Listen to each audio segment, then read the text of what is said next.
My name is Jennifer Kaskela. I'm an Indiana State University student, and this is my Community Health Nursing 444 Health Education Program, and it's titled Vaccines. The population at risk are those with weakened immune systems, those unable to be vaccinated due to allergies to ingredients in the vaccines, and those too young to be vaccinated. After participating in this education program, the learner will be able to understand the definition of herd immunity, clarify common myths of vaccines, describe the basic principle of vaccination, and be able to locate current immunization schedules as recommended by the American Academy of Pediatrics. Please take a moment now to pause this video and take the pretest. Herd immunity is very important in a community. A decline in vaccination rate threatens the herd immunity. Herd immunity means most of the people are vaccinated, which results in a lower likelihood of disease transmission. Communities are more connected now than ever, resulting in a greater probability of transmission of disease.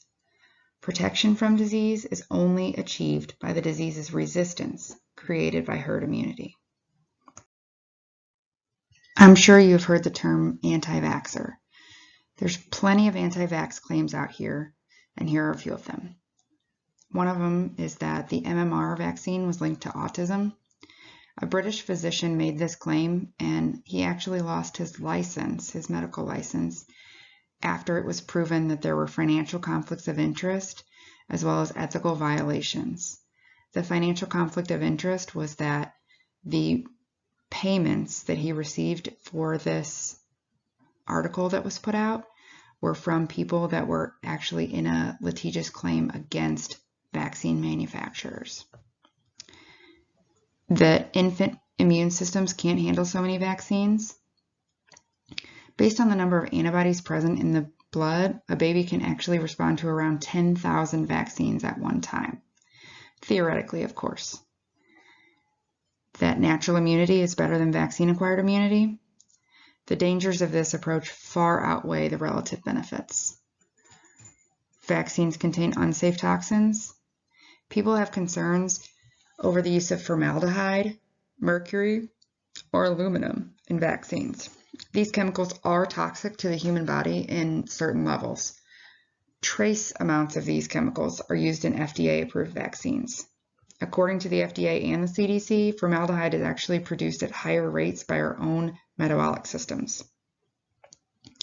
Vaccines aren't worth the risk.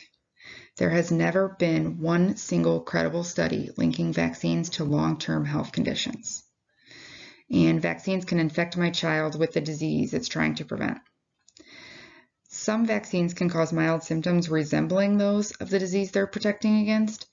A common misconception is that these symptoms signal infections, when in fact, in the small percentage where symptoms do occur, the vaccine recipients are experiencing the body's immune system response to the vaccine. As far as dosing, 2 doses of the MMR vaccine are 97% effective at preventing measles, and 1 dose is 93% effective. The MMR vaccine protects against measles, mumps, and rubella. 5 doses of the DTaP shot and Tdap booster shot are recommended for children and preteens as the best way to protect against whooping cough, also called pertussis. DTaP and Tdap booster protects against tetanus, diphtheria, and pertussis, and is recommended every 10 years. Measles was eradicated in the year 2000 in the United States. Unfortunately, due to surges of anti-vaxxers, in the year 2011, there was 222 cases confirmed in the United States. In the year 2014, there were 667 cases of confirmed measles. And last year, in the year 2019, there was 1,282 cases of measles confirmed. Signs and symptoms of measles typically appear 7 to 14 days after coming into contact with the virus. Those symptoms are high fever, cough, runny nose, watery eyes, a rash, which appears 3 to 5 days after symptoms appear. 5 facts about the mumps. Did you know that outbreaks in the United States are on the rise? From 2009 to 2010, there were 2 outbreaks, around 3,500 cases. From 2015 to 2017, there were 150 outbreaks, around 9,200 cases. During the first 2 months of 2019, 30 states and Washington, D.C. reported mumps infections.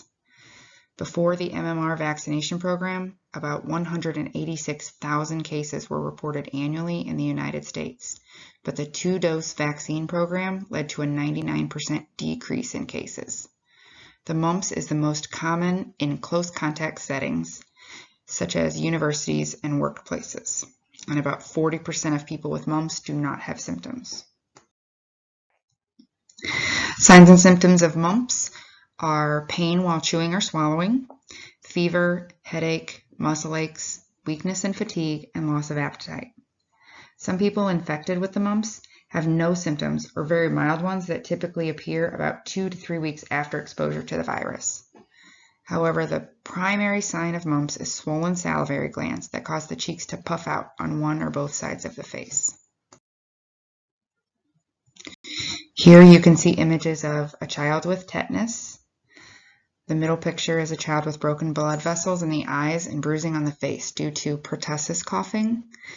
And the last picture is a picture of diphtheria, which causes a thick covering in the back of the throat, which can lead to difficulty breathing, heart failure, paralysis, and even death.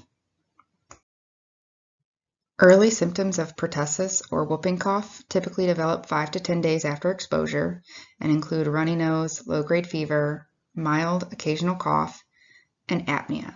Later symptoms are fits of rapid coughs followed by a high-pitched whoop sound, vomiting during or after coughing fits, and exhaustion after coughing fits.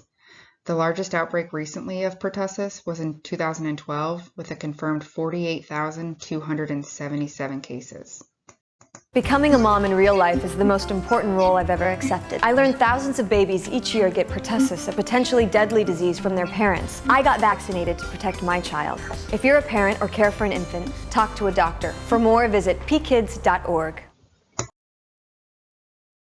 Becoming a mom in real life is the most important role I've ever accepted. I learned thousands of babies each year get pertussis, a potentially deadly disease, from their parents. I got vaccinated to protect my child. If you're a parent or care for an infant, talk to a doctor. For more, visit pkids.org. Vaccines use your body's natural defenses to protect against infections. They train your immune system to create antibodies, which prevents us from getting sick. Vaccine-preventable illnesses are more likely to cause serious injury than a vaccine. Tetanus can cause extreme pain, muscle spasms, or lockjaw, and blood clots. Measles can cause encephalitis, which is an infection of the brain, and blindness. They both can potentially result in death. The benefits of vaccination severely outweigh the risks. More deaths and diseases would occur without vaccines. Here you can see the vaccine-preventable diseases and the vaccines that present them. Here is the Academy of Pediatrics recommended immunization schedule from birth to 18 years old. Here you can see the CDC recommended adult immunization schedule. Here are some additional resources and literature. And here are the references. And now if you could please take a moment to take the post test.